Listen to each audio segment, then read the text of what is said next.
Barakatah Yahweh, Barakatah Yahawashi, Bahasham, Barakahak Barakatum.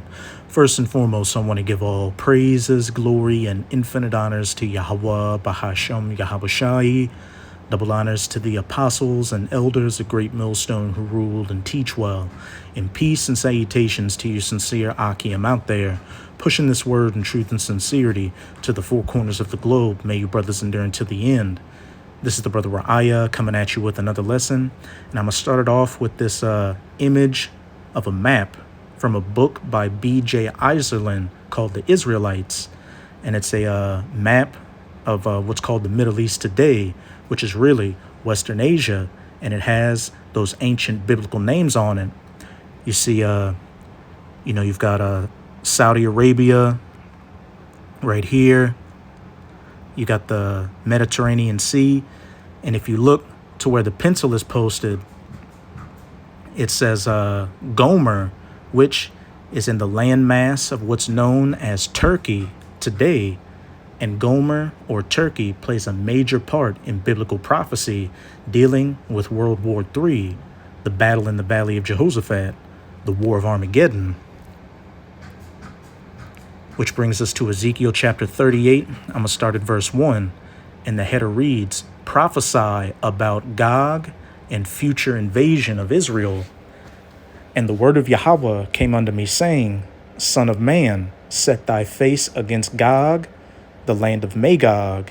And this is speaking of Russia, a key player in World War III, the chief prince of Meshech and Tubal, and prophesy against him, and say, Thus saith the Lord Yahweh, Behold, I am against thee, O Gog, the chief prince of Meshech and Tubal, and I will turn thee back and put hooks into thy jaws.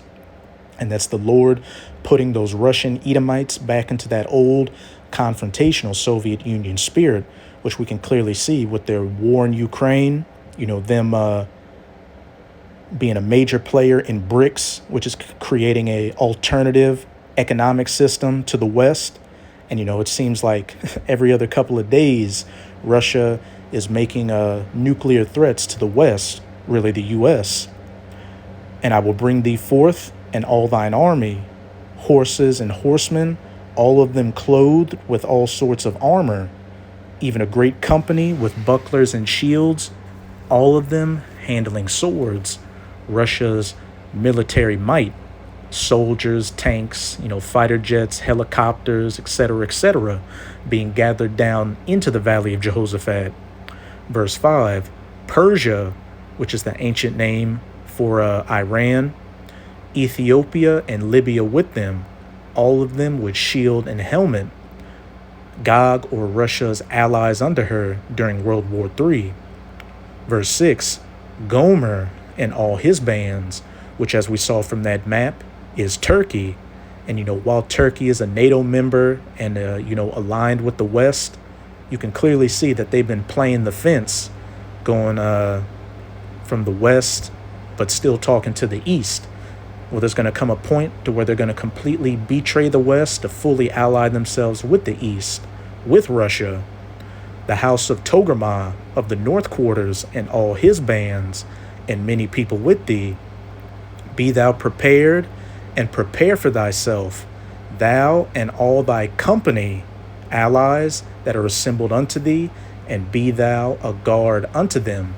So Russia is going to be a guard unto these smaller and medium nations, but altogether they're going to come against those Israelis who aren't the true children of the Most High, which are the so-called Negroes, Latinos, and Native Americans as they're known today. Those 1948ers are Edomites themselves of the tribe of Amalek. Verse 8, After many days thou shalt be visited. In the latter years thou shalt come into the land that is brought back from the sword and is gathered out of many people against the mountains of Israel, or the land of Israel, which have been always waste.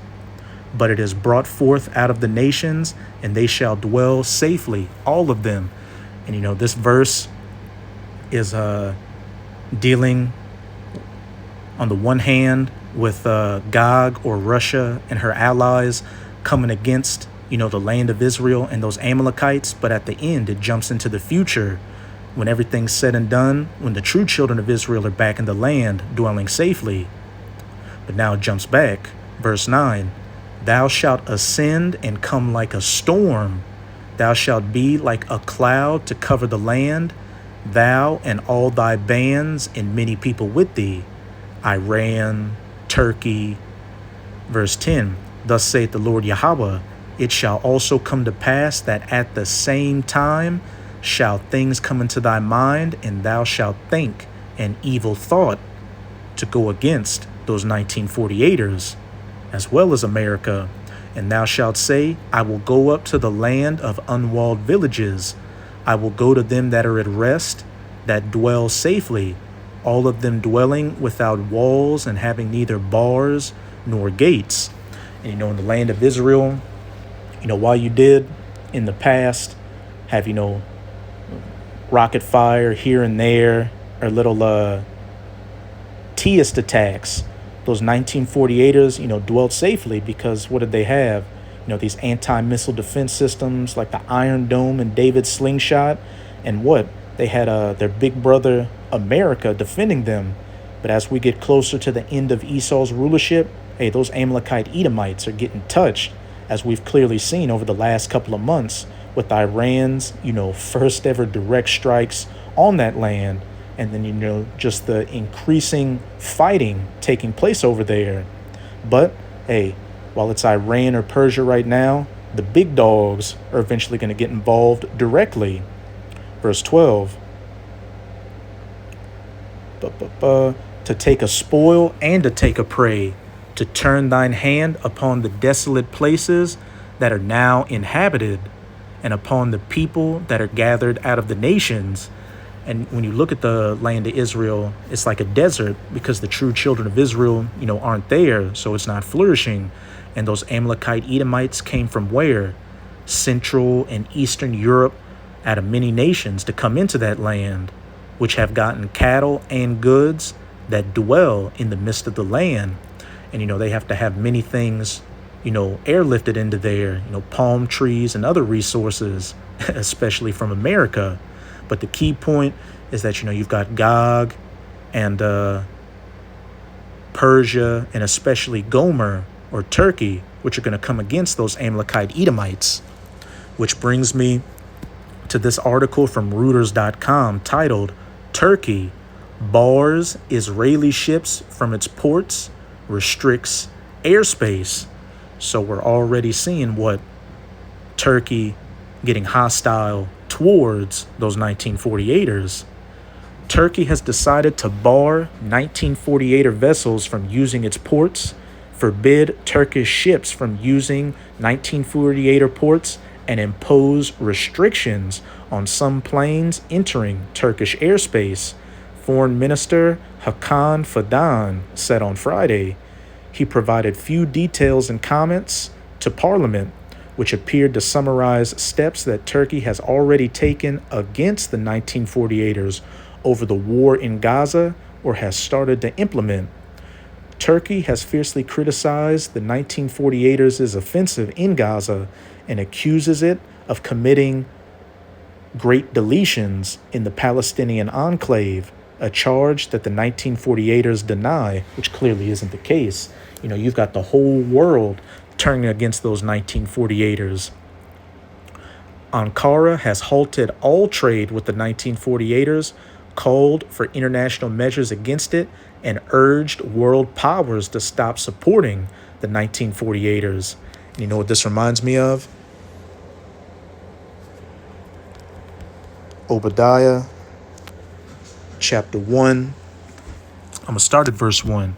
And the header reads, Edom, you so-called white people, will be humbled. And this whole book is dedicated to the judgment and downfall of the nation of Esau, Edom. The vision of Obadiah, thus saith the Lord Yahweh concerning Edom. We have heard a rumor from Yahweh, and an ambassador is sent among the heathen. Arise ye, and let us rise up against her in battle. And you can see these different nations, getting on that war footing because they know that they're eventually going to have to go against, the West, chiefly the U.S. and the state of Israel. And you've even got, Edomite nations in the East getting prepared to go against their brothers, which goes into what? Mark chapter 3, verses 24 to 25. For if a kingdom be divided against itself, that kingdom cannot stand. And if a house be divided against itself, or a race, a tribe, it cannot stand. And, a lot of those Turks are Edomites themselves. Verse 2, behold, I have made thee small among the heathen, thou art greatly despised. And that can go into their demographic numbers being small, because contrary to popular belief, you Edomites are the global minority, and that's doubly more so for those Amalekite Edomites. And it also goes into your reputation on the world stage being made small and despised, which we can clearly see is the case with those Amalekite Edomites. As Ankara just said, it called for international measures against it and urged world powers to stop supporting the 1948ers. Sources told Reuters last week that Turkish port authorities had also started informally requiring shipping agents to provide letters declaring that vessels are not linked to 1948ers and not carrying military or hazardous cargo bound for the country. A source had also said that Turkish flag ships would be prohibited from calling at 1948er ports. We have totally cut our trade with the 1948ers. We have closed off our ports to 1948er ships, and we are not allowing Turkish vessels to go to 1948er ports. Fidan told an extraordinary parliamentary session on the 1948ers' attacks on Gaza. We are not allowing container ships carrying weapons and ammunition to the 1948ers to enter our ports and airplanes to go into our airspace, he added without giving details. And why are they stopping military equipment from going? They're saying to stop the deletions in Gaza, but they know that they're eventually going to have to go to war, against those 1948ers. So they're doing whatever they can to halt the flow of munitions getting to them. A Turkish diplomat source later clarified that Fidan meant 1948er government flights and flights carrying weapons to the 1948ers. The minister's comments referred to official 1948er flights and flights carrying weapons or ammunition to the 1948ers. This does not apply to transit commercial flights, the sources said. But that's pretty much it with this article. But now I'm going to go to my second article on i24news.tv. Erdogan, who's the president of Turkey, unveils Turkey's new Steel Dome air defense system. So on the one hand, they're stopping flows of 1948er weapons, and then on the other hand, they're unveiling new, military systems for defense, and best believe they've got offensive weapons as well. Why? Because everybody's getting geared up to fight against those 1948ers and ultimately fight against the United States during World War III in the battle in the Valley of Jehoshaphat.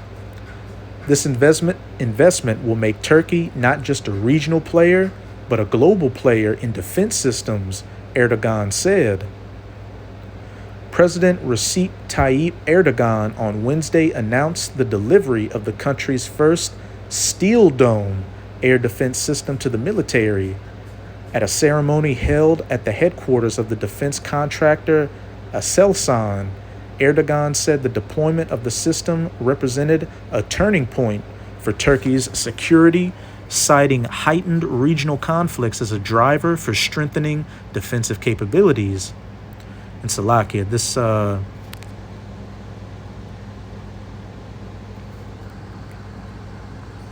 hate using this damn article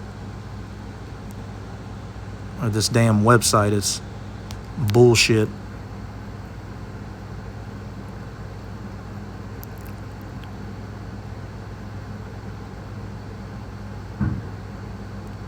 Today, we are providing our Army with the Steel Dome system consisting of 47 vehicles worth $460 million, which will inspire confidence in friends and fear in enemies, Erdogan declared.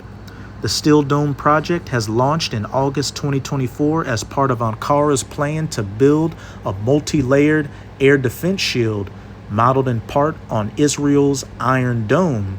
And with them calling it the Steel Dome, I see that as a taunt towards those 1948ers, and that's on top of them now putting restrictions on military assets, either flying through Turkish airspace or Turkish ports. Designed to detect and intercept incoming aerial threats, the system is intended to protect Turkish airspace amid what Erdogan described as current security challenges in our region. Unless a country can develop its own radar and air defense system, it cannot look to its future with confidence, he said, underscoring the importance of homegrown technology. In addition to the handover of the Steel Dome, Erdogan also inaugurated construction on a massive defense technology base valued at $1.5 billion. He described it as the largest defense industry investment ever made in a single instance in the history of the Republic, and said the site would become Europe's largest integrated air defense facility. The first phase is expected to be operational by mid-2026. This investment will make Turkey not just a regional player, but a global player in defense systems, and it's going to have a hand in what? Them being prepared and preparing themselves to get with Gog and come against the 1948ers and the U.S.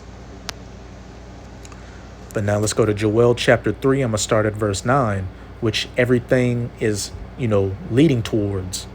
Proclaim ye this among the Gentiles, the heathens. Prepare war. World War III, the battle in the Valley of Jehoshaphat, war with Iran, war of Armageddon, nuclear war, because when everything's said and done, nuclear missiles are going to be shot to the ends of the earth. Wake up the mighty men, let all the men of war draw near, let them come up. Beat your plowshares into swords and your pruning hooks into spears. Let the weak say, I am strong. These nations getting geared up for war and putting that at the forefront of things, which we clearly saw with that article with Turkey unveiling the Steel Dome and putting in a lot of money, billions of dollars, into other defense and offense military systems. Assemble yourselves and come, all ye heathen, and gather yourselves together round about.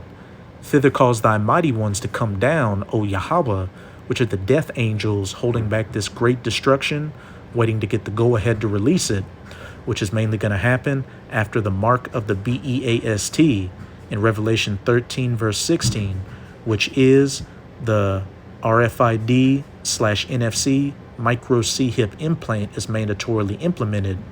And with the way things are going with a cashless society, stable coins, cryptocurrencies and all that, we can see that it's right around the corner. Let the heathen be wakened and come up to the Valley of Jehoshaphat, which in the Hebrew is Yahweh's Shaphat, or Yahweh's judgment. For there will I sit to judge all the heathen round about.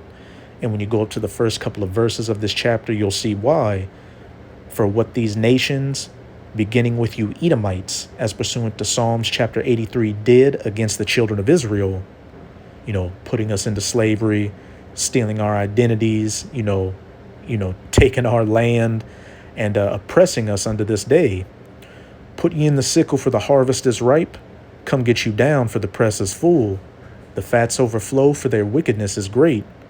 Multitudes, multitudes in the valley of decision, for the day of Yahweh is near in the valley of decision.